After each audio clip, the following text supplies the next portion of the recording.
I'm going to be prompt. So, good afternoon.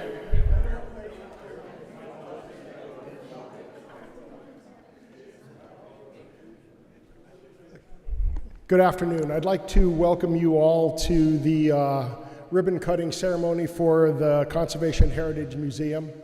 For those of you who don't know me, I'm Dave Mitchell. I'm the Deputy Director of Field Operations.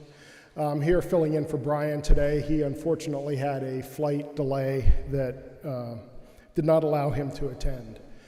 But I'm honored to be here, and when I look around the room, what is heritage? You think about heritage, it's where we've all come from. And for me personally, I can sit here and I see Quig Stump.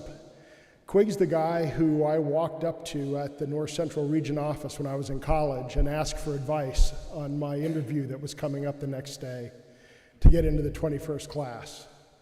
And he didn't give me a lot of advice, but he talked to me for quite a while, and I was able to glean some things from there that I'm sure helped me be standing here today. Had the opportunity to talk to Lowell Bittner, who did my background investigation. I used to think Lowell was quite the investigator, but I think maybe he really was, and he just saw something that realized that that young guy from Schuylkill County really cared about wildlife and conservation. Jim Binder's here, who is the person who I worked with for the first time. Dave Copenhaver and I were out on dove patrol in Cumberland County. And it's a long story, but Jim was part of that day, and it was a really exciting time, and it made me realize what the Game Commission was all about. And Mike Schmidt's here, who's the first region director I ever worked for. And the room is full of other people who I've worked with and spent a lot of time with over my career. And when I think about that heritage, that's what the Game Commission's all about. It's about people who care about wildlife and wild things and hunting and conservation. And what we have today is a museum that's dedicated to that. And on behalf of the Game Commission, I'm very proud to be part of our national leader in that wildlife conservation. We're really excited that Middle Creek was chosen as the place to host that, and it's going to be here for a long time so future generations can come and see what Pennsylvania is all about. The artifacts, photographs, and displays will help tell the story of our history, and it will provide a visual for the diverse roles that encompass our agency. The museum is a cornerstone to our agency's history and lasting tribute to the 125 years of work that's been done to preserve and conserve wildlife and their habitats. I'd like to thank the agency's forefathers for their great vision to dedicate public lands for wildlife hunting, trapping, wildlife watching, and recreation for future generations, and to anyone who's played a role in creating this museum. And those people include Bill Bauer. Where's Bill? There's Bill. Bill's going to be our next speaker. This is here because of Bill and his collection that he wanted to share with everyone, and his persistence for making sure that this was going to come to life.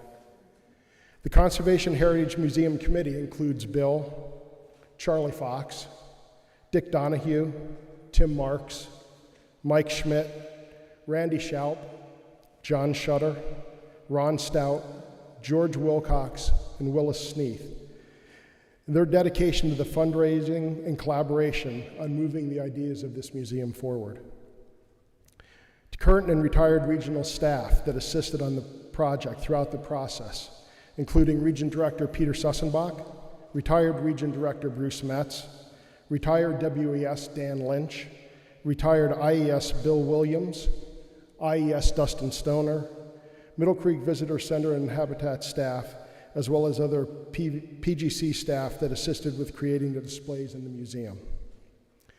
To retired IES Cheryl Tuella and her hours of work accounting for all the artifacts and working with the display companies to bring these artifacts to life. To our Harrisburg staff for their extra hours spent making sure the museum structure fit in with the current visitor center, and for assisting with the education and marketing components for the grand opening ceremonies. To the display contractors, Universal Services Associates and Gecko Group for their creativity and patience to help create the design and displays inside the museum. To the Conservation Officers of Pennsylvania, also known as COPA, for not only their generous donation to the museum, but for all their assistance with providing the method of collecting all the donations. Also, an added thank you to COPA for their contributions to the refreshments served later today as well. And last but not least, a huge thank you to all our donors, including our founding donors, Bill and Mary Alice Bauer and Carl Giesman, our honor donors, Edward and Joan Godesky, Janet Nice, and George Wilcox, our gold donors, which are Guy and Barbara Hansen, Harry Hawthorne, Mike and Sandy Schmidt, our silver donors, which is Charlie Fox and the Conservation Officers Lodge 114, and to all our bronze Sportsman's Club and friend level donors who can be listed on the donor kiosk inside the museum. And finally, to everybody who helped purchase a paver to fund the walkway project that will be completed this fall. Like I said, I'm really honored to be here. I spent a lot of my time and career in the Southeast region. I've had the opportunity to work with a lot of the people in this room, and it's a real honor to be here today to help with the festivities to open this museum. Bill?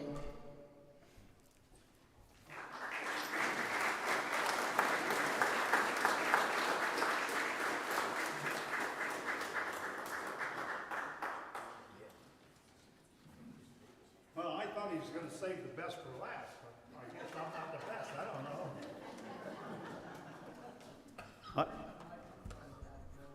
What's that? Oh, you'll hear me. Yeah. Well, as he was saying, the Pennsylvania Game Commission turned 127 years old this year. And if you look at that, that's, in the scheme of things, that's not very old. But if you look at the Game Commission history, that goes back quite a ways. But before I start, I'd like to acknowledge some guests that are with us today. They are the direct descendants from some of the early pioneers of the Commission. Harriet McGee, would you stand up, Harriet? Is the granddaughter of Big Joe Barrier, the first game warden in Pennsylvania.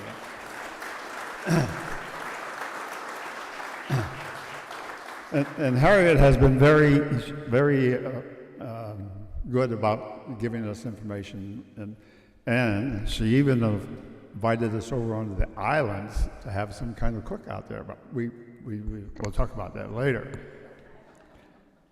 And then also with us today is Dave Swain, and what's the other Swain? Eric? Huh? Earl, that's right. I had it with me. So Dave and Earl, you want to stand up? Where are you at?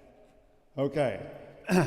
When I started to think about a museum, and we were going to have a museum, I went to them because they are the grandsons of the second refuge keeper in Pennsylvania. He was Delmar Swain.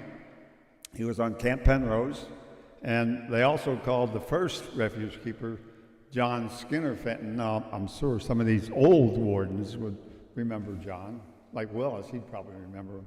But he was the first refuge keeper, and they would call him Uncle John.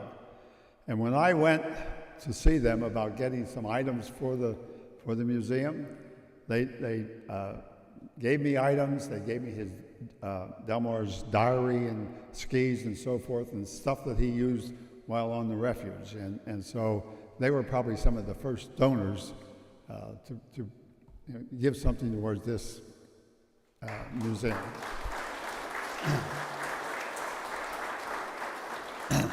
So I've already had my personal tour over here, but as you go through the museum, and people go through, you're going to learn about the very colorful history of the Game Commission.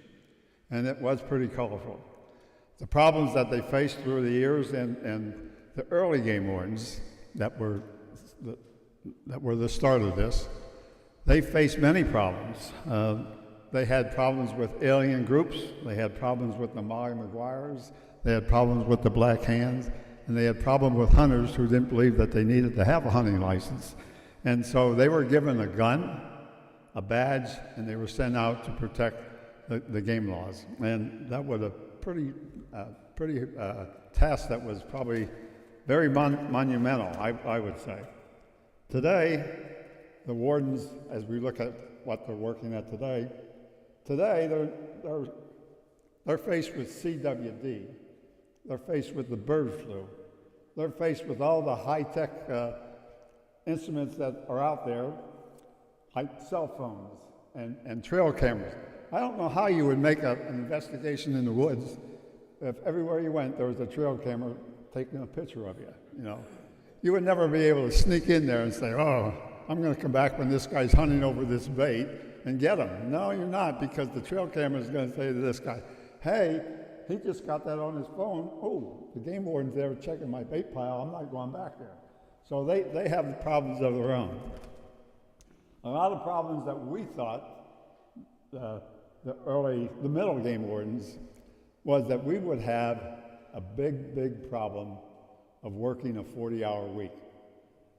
So it wasn't that way. And I see this old game warden here shaking his head. Oh, you can't do that. But that's what they're supposed to do. They're supposed to do today. So the retired game wardens are saying, well, yeah, 40 hours a week. Oh, that was like 3 days' work or something like that. Because I just read, if you love your job, it's not really a job and you're not really working. But I also read that if you love your job, you're going to work harder at it than you normally would. So there's a lot of old game wardens that really love their job. Well, to meet all these challenges, the Game Commission had to do something. They realized they needed to have trained officers. So in 1929, they called in the entire field force to Mount Gretna National Guard ground. They lived in tents, and they had a week of intense training. And when they were done with that intense training, every man was issued an official uniform. And you'll see some of these uniforms over there today. I was not there in 1929, I can tell you that. But anyhow, this museum came about because the men and women who really served through the commission, these old game wardens that are still alive today, most of us went through the Ross Leffer School of Conservation and graduated from there. Okay, I wanted to find out which is the earliest class here. I know the 10th class is here. Anybody here from the 9th class? No. That 10th class was never any good anyhow, but there. So, Dick, when did you graduate from the training school? When? April 9th, 1960, 10th class, the famous 10th. 1960. I wasn't even, well, I was born, yeah, I was about 2 years old.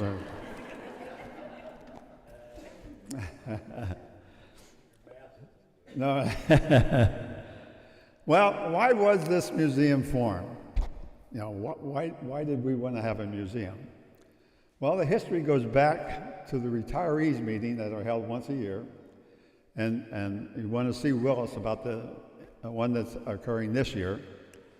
And at these meetings, these old game wardens, that a lot of them have passed away now, would tell tales about arrests that they made and about people who got away, and you know, we would rib each other and so forth. So it was a meeting of just being reminiscent. And at one of these meetings, Dick Furry, who passed away now, quite a while ago, he said, you know what? They're selling our history of the Game Commission on the internet. You can go on there and you can buy anything dealing with the Game Commission. He said they are going to be ruining our history, and all our history is going to be in the hands of some personal person that's not going to be wanting to show it off.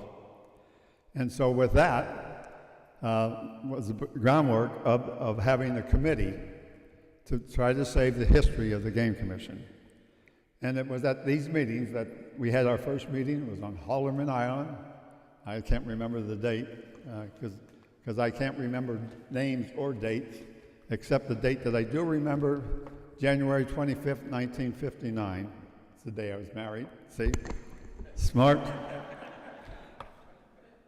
Was that right, Mary Alice? Well, I left myself out there. I'm not sure it was, but. So we joined together to save the conservation history of Pennsylvania. The retirees meeting this year is set for September 20th. It's going to be held at Evergreen Tree Farm Camp along State Game Lands Road in Huntington. So some of you older guys, you really need to come to that meeting. You'll have an enjoyable time, and we need to have more input into these meetings. Invitation letter, we won't have a problem within a week. Say it again. The invitation letter will probably be mailed out within a week. He said the invitation mail are going to be mailed out in a week, but we know Willis it might be 2 weeks. So no. So you hopefully get an invitation and come. Well, back then, how did the Game Commission actually get in contact with the public or the hunters? They didn't have videos, they didn't have TV, you know. So what they did was they used the printed word, and they used posters and pamphlets, old hunting license, game news, and that's how they had contact with the hunting public.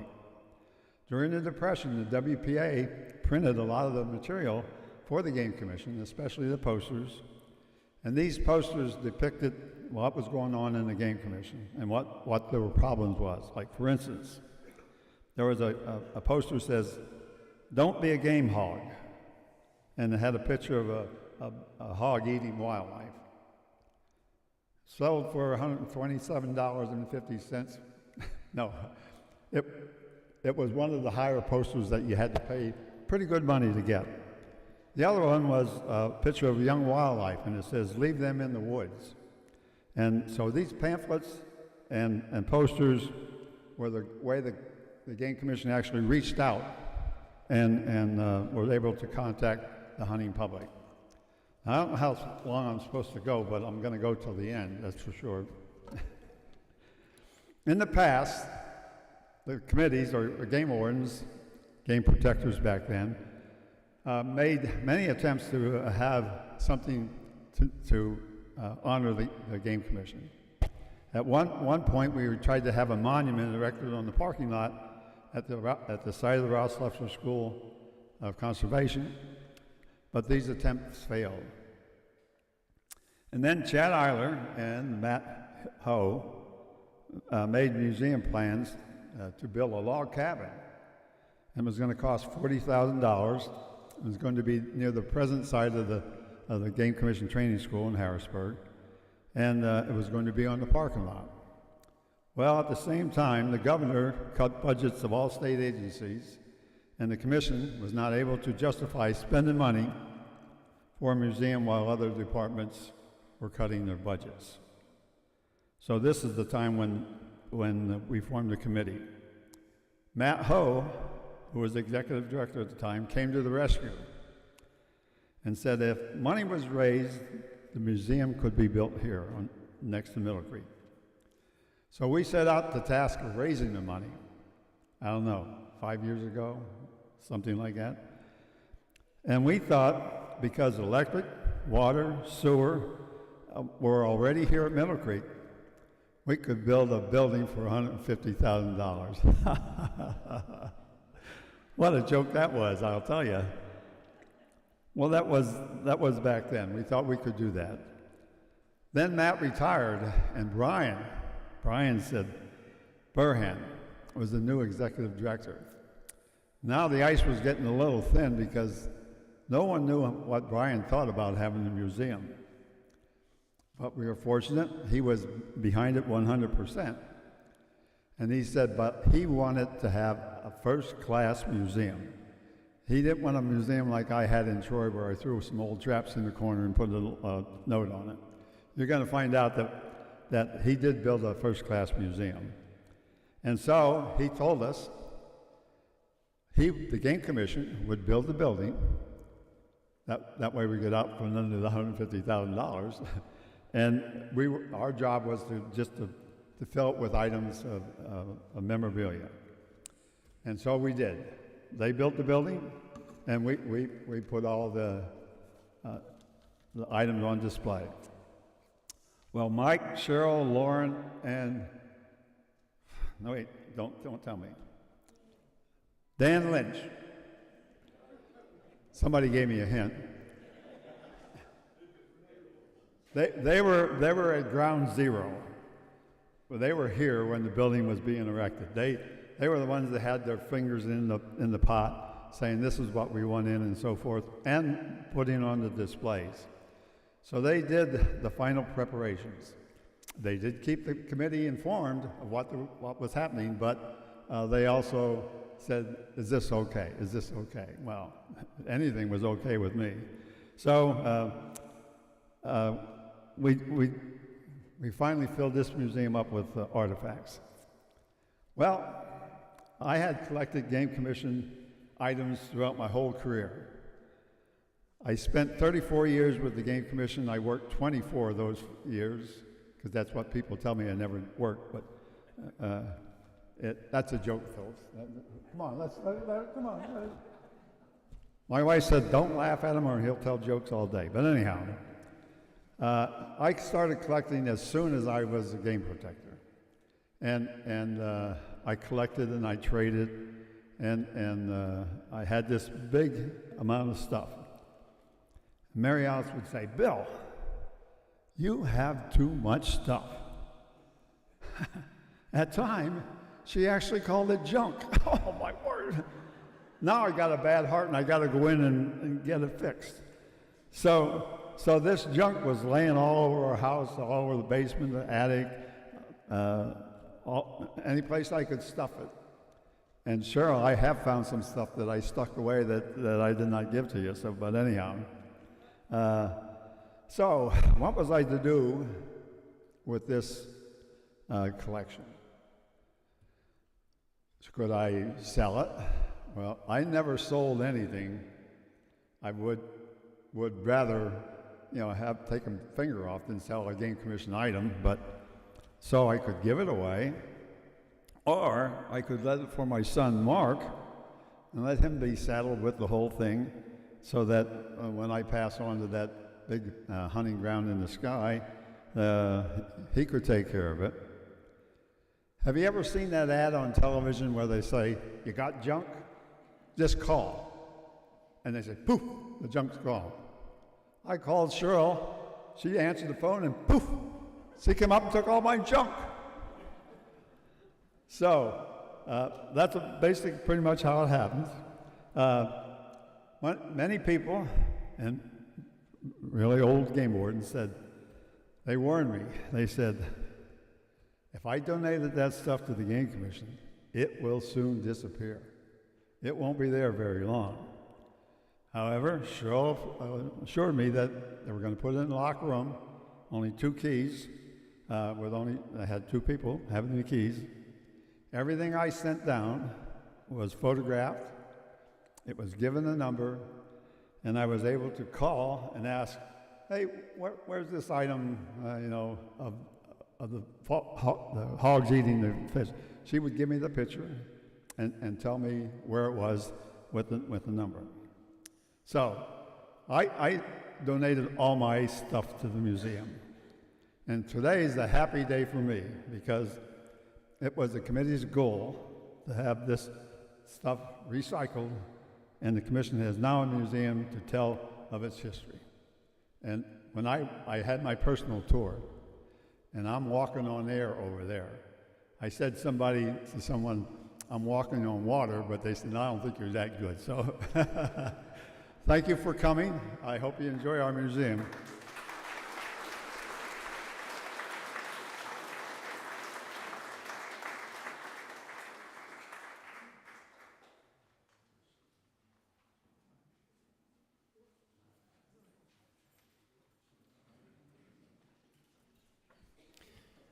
As recent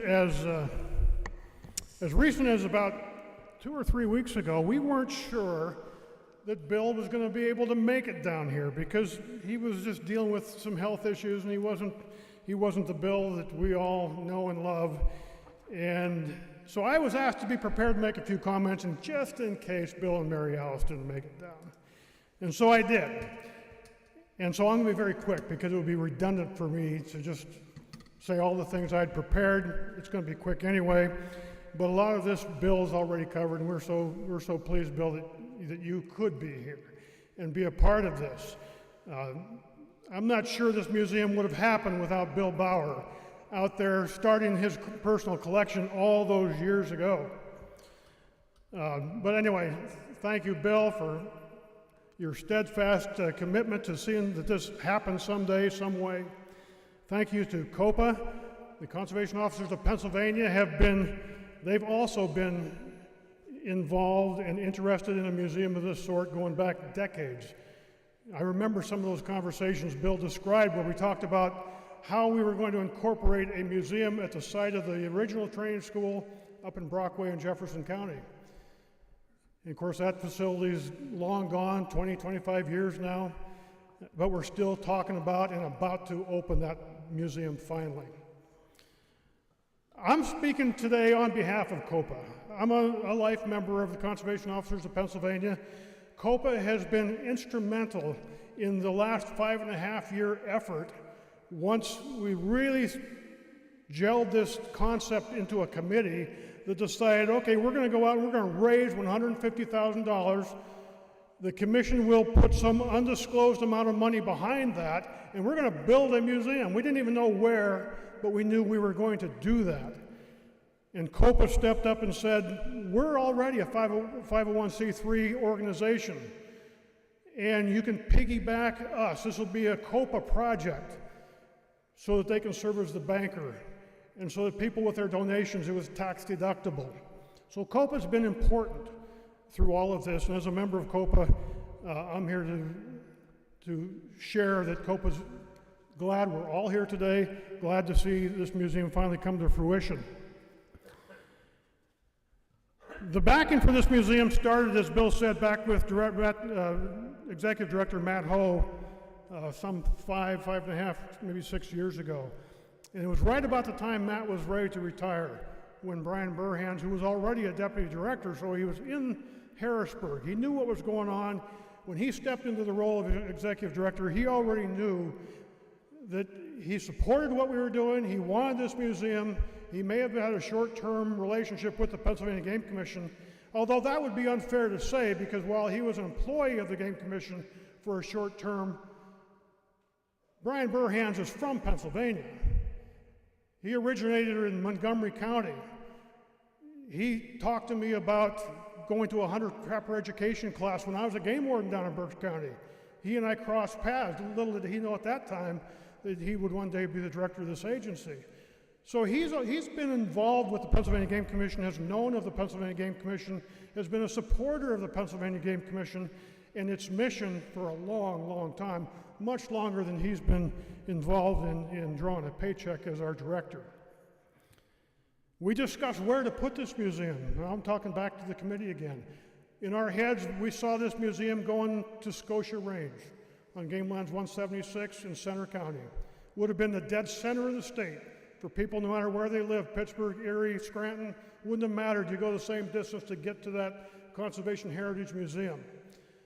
But really, that's kind of out in the middle of nowhere. It's near State College, but Scotia Range is out in the boonies of Game Lands 176.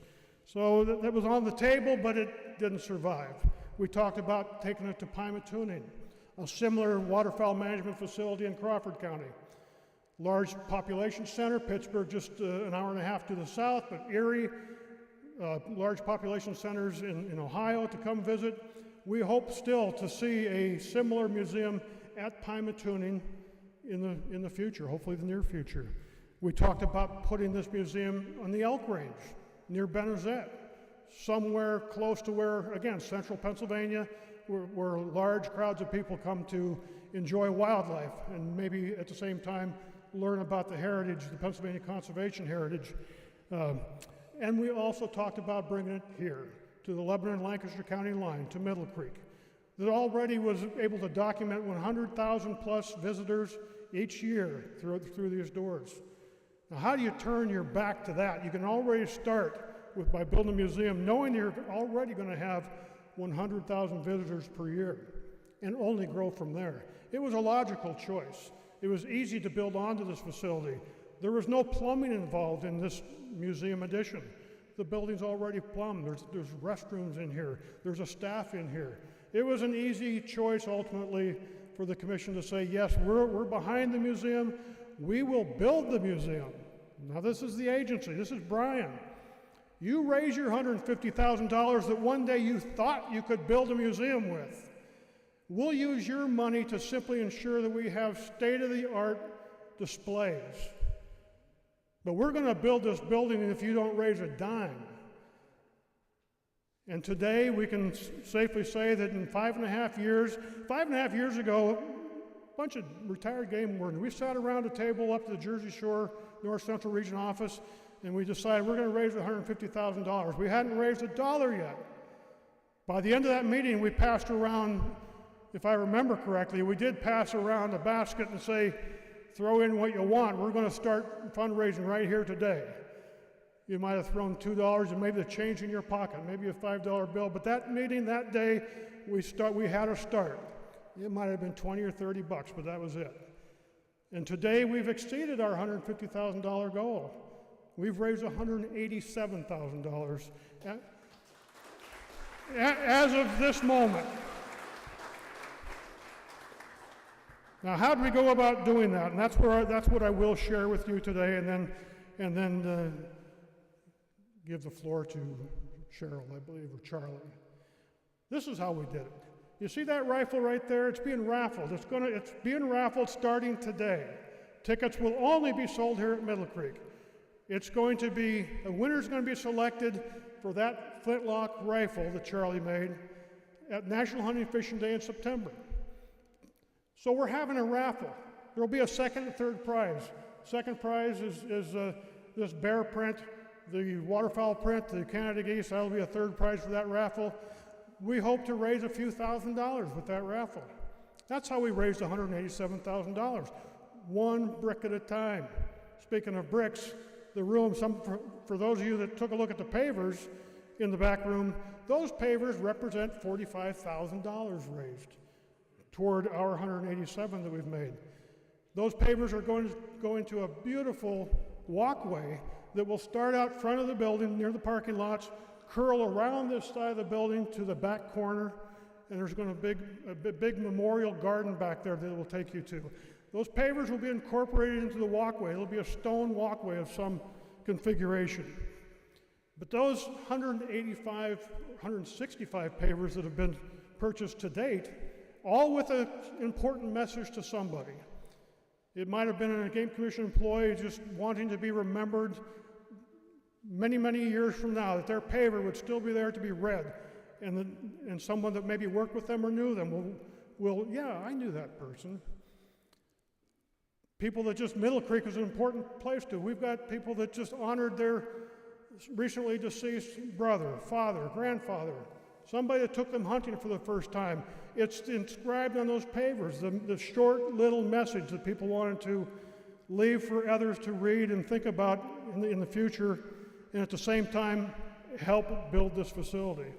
So those pavers represent $45,000 that we toward that 187 we made. So raffles, pavers. This was the site of two different races we held prior to COVID. In 2019, actually 2018 and 2019, we held in September of each of those years a 5 and 10K trail race. And over those 2 years, we had about 240 participants took part in those races. There were sponsors for the races, and those races raised some money. More recently, we realized that Game News is not only an important monthly magazine, but Game News is something that's collectible. A lot of people remember their history, the history of their hunting camp, the first day they ever went hunting 50 years ago. They remember through their collection of Game News magazines, something that they never threw away. There's a lot of people that couldn't bring themselves to throw that magazine away. Well, we recognize that that's of value, so we started asking people to donate their Game News collections. If you're looking to get rid of them, because they are taking up a lot of room, we'll take them for you. We have, and when I say we, COPA has a collection of nearly 20,000 issues of game news now, housed over at the Southeast Region office. If you asked me today if I couldn't provide for you 75 particular issues that you didn't have, going from as recent as this month to as far back as the mid-30s, I could probably give you those 75 issues for a donation toward the museum. So those game news are collecting money for us now. We've raised in the past year about $5,000 from game news collectors that have filled the holes in their collections through what we have, and they're willing to donate toward the museum in order to get that missing magazine. And then just outright donations. Many of you in this room, you've bought raffle tickets, you've just written out a check and said, yeah, I'm going to support the museum. Here's a check to the COPA Museum Fund. It might have been $10, it might have been $100, it may have been $1,000. But we've had a lot of people that have donated and helped us reach that lofty goal. I'm going to jump right to the end of my comments because I wanted to take a moment and simply recognize some of the more significant donors to our cause. It was already mentioned that COPA, the Conservation Officers of Pennsylvania, donated $25,000 to this effort. And they wanted to put us over the goal, so they gave it to us when we hit $125,000, because they knew that their donation would take us right to the goal, $150,000. So COPA, thank you. It's a wonderful organization made up of officers from both the Fish and Boat Commission and the Pennsylvania Game Commission collectively. Also, the family of retired District Game Protector and former Director of the Bureau of Law Enforcement, Earl Giesman. Earl was the Director of the Bureau of Law Enforcement when I came on board in 1975. So I remember Earl Giesman. I remember when he retired.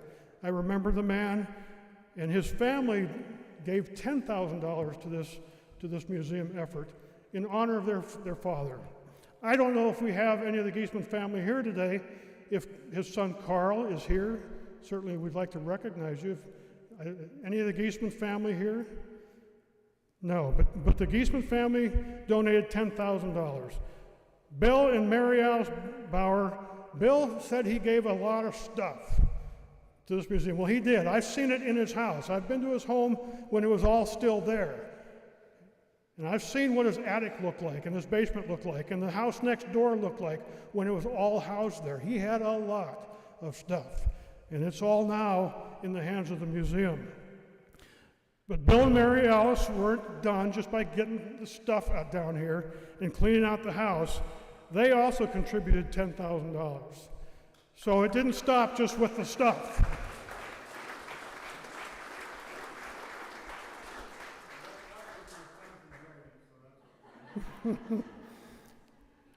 I haven't seen George Wilcox if he's here. There's a big enough crowd that we're not going to catch everybody. I don't think George is here. George Wilcox is a retired game protector, conservation officer from Columbia County. Lives just outside of Millville, up in Columbia County. And George has always been a strong supporter of COPA, of the Pennsylvania Game Commission, and certainly of this effort to build this museum. George and his wife Brenda donated $5,000 to the museum. Janet and Jim Nice, I didn't see you guys come in, so I haven't said hi yet. Hello, good to see you. Janet and Jim, when you look at Middle Creek, if you've been around the building already, it's a circular fashion. There's a decoy or a hunting blind that you can go on the opposite side of the building. You can go into a small room-like affair and imagine that you're sitting in a hunting blind watching the geese come in. That was put there because Cheryl and Dan, it was part of their vision of sharing what Middle Creek's about with the visitors. But the funding for that came from Janet and Jim Nice. So they've been supporters of this facility long before the museum. But that wasn't enough when they realized what we were doing to build this museum. I know Janet had a particular source of funds that she was looking for a place to put it. And she decided this was the place. And so Janet donated, again, $5,000 toward this museum. Thank you very much, Janet and Jim both. And last but not least, the Ned Smith Center for Nature and Art up in Millersburg. Ned Smith, if you look back at the heritage, the history of the Pennsylvania Game Commission, you're going to go clear back to 1950 to see the first cover on a Game News magazine done by Ned Smith. Well, the last one was in 2002. Hello, Barry. Didn't realize you were here. Barry Grimm, retired deputy from Berkshire County. Barry and I spent lots of time together since we worked together up that way. So anyway, Ned Smith did 122 covers of Pennsylvania Game News. He's an institution to the Game Commission. When you go into the museum and you see sort of an area where our conservation heroes are identified, we thought enough of Ned Smith, we the committee, thought enough of Ned Smith that he's one of our heroes that's designated in the museum. And the Ned Smith Center for Nature and Art has been a strong supporter of this museum. John Booth, our executive director, standing in the back, right back here. John, thank you for coming down. When we went to John, and they were trying to collect as many Ned Smith original artworks as they could. The original work done by Ned Smith's hand that became a cover. And I knew of the whereabouts of one in particular that was the property of retired conservation officer Ed Dosky. And Ed got it because he sold the most Game News that particular month, back in the late 50s. By selling the most subscriptions of Game News, he got the artwork presented to him for the cover from that magazine that month. So he had this original Ned Smith December 1956 or 7 issue showing a young boy with a stick over his shoulder and some coons and a skunk and some furs hanging from the back and sort of a balloon image going out of his head with Christmas presents. This was going to be his Christmas money when he sold the furs. That was that issue, and I knew they wanted that print. And that if I was able to arrange for them to have that print, the money for that print could go to the museum. And so the Ned Smith Center gave the museum a sizable donation to get their hands on that original print that Ed Dosky had from back in the late 50s. And they continue to this day. We put together, through Willis Sneath's suggestion, I mentioned a moment ago about all the Game News collection we have. We provide them to people. Willis said, well, if we have all these Game News, don't you think we probably have every Ned Smith cover? Oh, I said, yeah, I could put that together in 10 minutes. And so he suggested, well, let's raffle it off.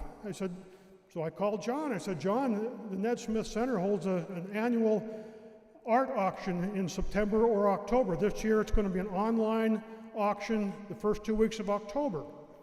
You just go to their site. You can see hundreds of beautiful artworks, prints, carvings, you name it. And we're going to sell at that auction these 122 Ned Smith covers. Because John said, sure, we'll sell it for you. We'll make you a few more dollars. So John, thank you so much for being such a strong supporter of this museum. And there's certainly been a good tie between Ned Smith and this agency. With that, I'm going to give the mic to Charlie Fox. Charlie, the Deputy Game Protector for I couldn't begin to tell how many years up in Bradford County. He and Bill worked together for so long. Charlie recently left the Board of Commissioners. He served as a commissioner from the northeast corner of the state for his 8-year stint, and remains to this day probably one of the stronger supporters of this museum that we've enjoyed the privilege of having worked with us. So Charlie, thank you.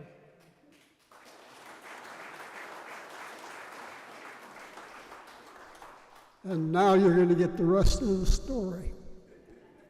All that stuff he had, half of it he stole from me. Lee Iacocca, in his book on leadership, came across the idea that a good idea is like a bus. And when you think about that, when we begin to talk about a museum, we begin to think of it in terms of a bus. Now, the thing about a bus is, it's going to go anywhere, it needs a driver. And we were fortunate in having a number of drivers. Now, for a little while, we let Bill drive, and he put it in the ditch. You don't even get my jokes.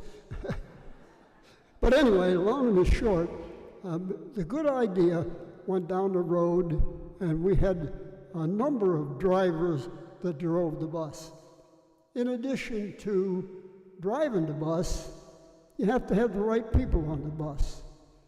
And one of the things that we found was the Game Commission was full of the right people. People made money donations, people made artifact donations, people gave time and sweat, people sold tickets, and all those folks came together, pushed and pulled the bus down the road. And here we are today. The bus is in the parking lot. Not at its destination yet.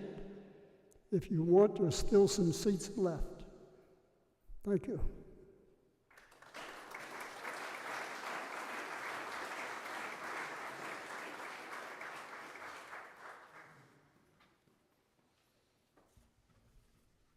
I guess I really have to move this down. Hi, I'm Cheryl Trewella, and I, more than anybody, want to get you through those doors. So I will be very brief, but there are a couple people I need to acknowledge as far as the fabrication and design of everything behind these doors. Dan Lynch and Lauren have been incredible throughout the entire process. We had endless emails, phone calls, late nights, but I couldn't have asked to work for a better team. So I want to thank both of them.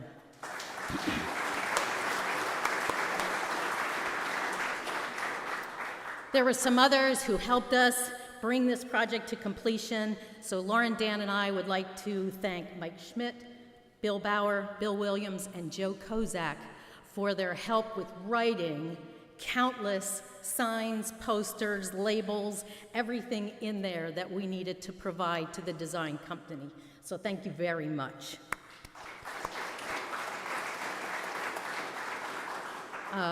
When Dan, Lauren, and I started talking about, Dan and I were familiar with this kind of display. We had never done anything as far as history.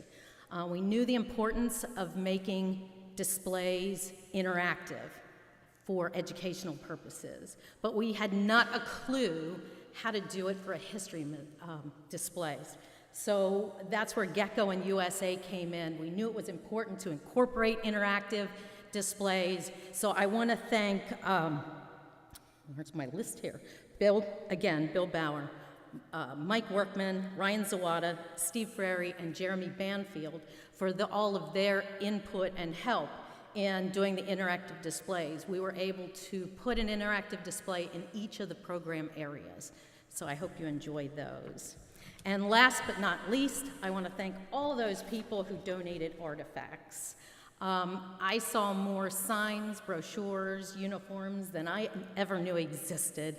And every time Bill would call and say, I have another load, I would secretly, well, not so secretly, but I would cringe. But as I was logging all that stuff in, I learned a tremendous amount about our agency and the remarkable history behind it. I wish that we could have used all the artifacts that we received, but we had some challenging decisions. We knew what story we wanted to tell, so we had to select artifacts that went to that story so it didn't become an overwhelming warehouse of stuff, like was in Bill's house. So anyway, I do want to thank everybody for those donations. And last but not least, my hope for the museum is that I hope that we brought awareness and honor to those people who came before us and those that are still on their journey. Thank you.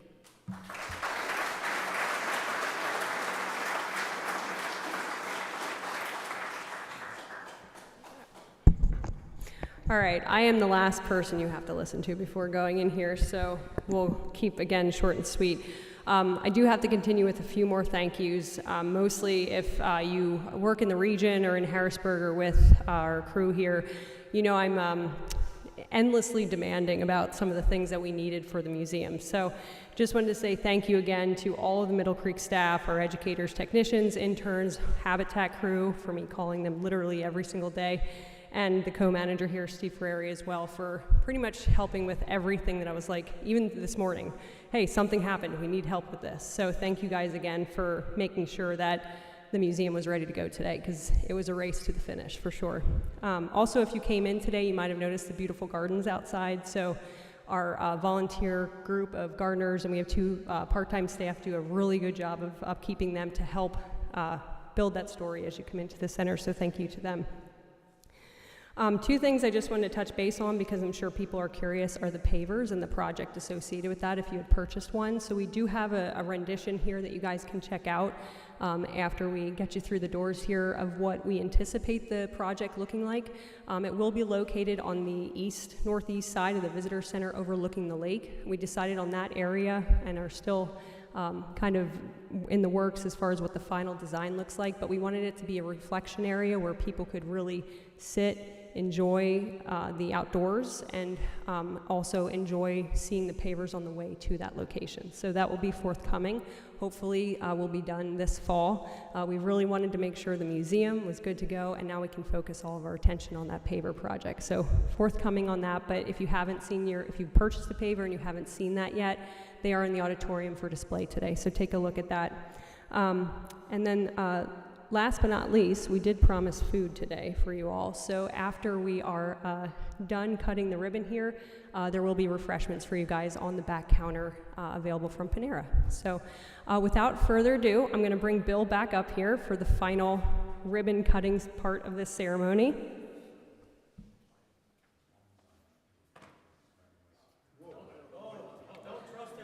We do have an official ribbon cutting scissors here, which is pretty sharp. We tested it yesterday. So, all right, so I'm going to give this to you. I need a haircut. And by the way, it was January 25th, 1958. I was only a year off. I did forget one thing, because she will never accept enough praise, but Cheryl has been really the backbone behind creating this, besides Bill, also with collecting all the artifacts. So Cheryl, thank you for all of your hard work.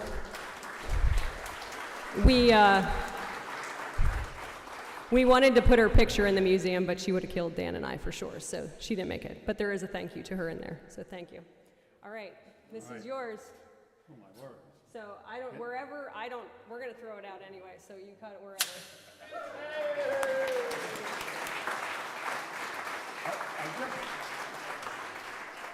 just want to say, my brother Wes offered me $100 to say this. I haven't got paid yet, but he was the reason that I got in the game commission, because I went to see him when he was a game protector in Wilkes-Barre.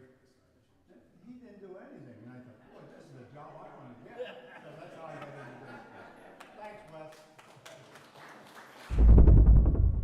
Hi, I'm Cheryl Truella, and I wanted to welcome you to the Game Commission's Conservation Heritage Museum. Now that we're inside, let me show you around. Where we begin is with the exploitation of wildlife. A lot of people are familiar with the term jacklighting, which means poaching, and that came from this artifact, which is a jacklighter's basket. What they did before they had flashlights is put jack pine knots in this basket, light it on fire, had it on a pole, and that's what they used to light their way when they were poaching at night. In this area, we feature duck stamps, both federal and state. And while you're here, you can actually make your own duck stamp.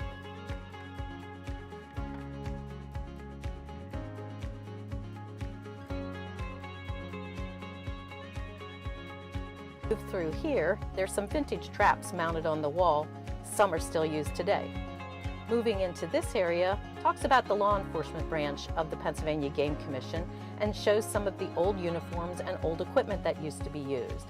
Also, you can see a day in the life of a cadet. In the land management area, you can see some of the tools that we use for conservation, like prescribed fire. In the Information and Education section, you can learn about the history of both hunter education and the game news. In the Wildlife Management area, you can see how conservation changes as we learn more and as technology grows. Over in this section, we are recognizing our fallen officers. Here we recognize some of the important conservationists in Pennsylvania.